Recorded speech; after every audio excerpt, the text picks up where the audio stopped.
Hi, I'm Tamez, and today with all my friends at RecipeLion.com, I'm really excited to bring another installment of our Thanksgiving special.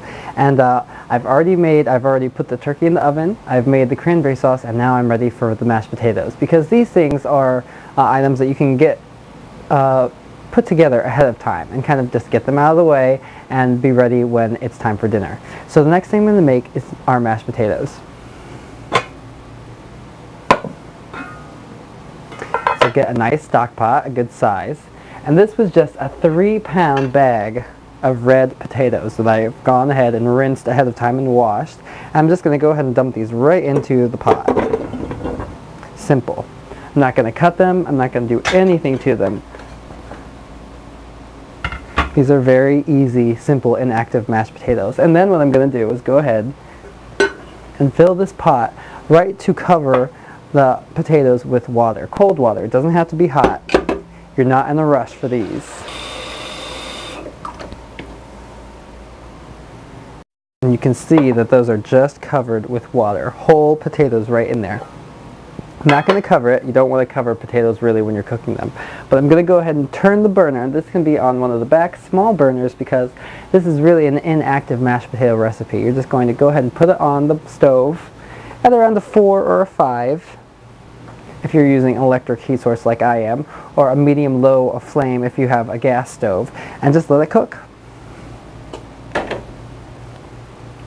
And it's that simple. Those will come to a simmer and cook as the turkey is cooking. And the timer just went off. It's time for me to check the turkey. But don't worry, we'll be back to finish the mashed potatoes later. I'll be right back. But what I want to do now is make mashed potatoes. And you'll want to get a little strainer, or you can actually use a colander at this point because they both work the same. And I always like to run a little bit of cold water whenever I'm draining potatoes because you don't want to accidentally melt any of your pipes. And these potatoes have been cooking since the very beginning, right when we put the turkey in, so they are done. I don't even need to test them. I don't have to worry. And they have cracked, so you know that they're done. And I didn't need that after all. So take this.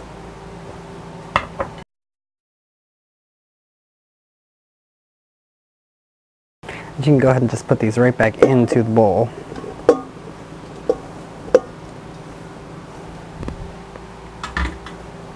Just on a towel to make sure you don't burn anything. And right away you can go ahead and take half a stick of butter and just drop it in.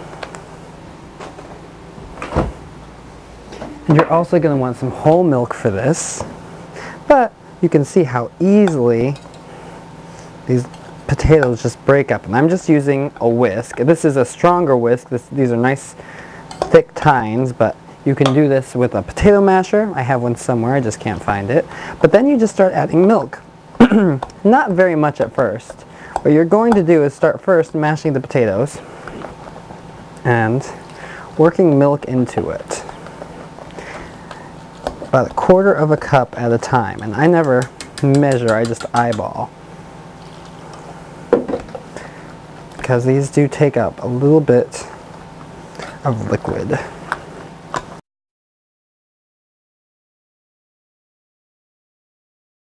So now you start seasoning with salt and pepper. We haven't added any of this whole time. So, and this is always just to taste, some salt. And I know I have pepper somewhere. I love pepper.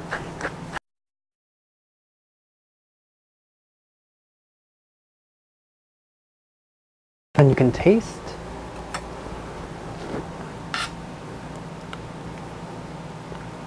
I think it needs a little bit more salt.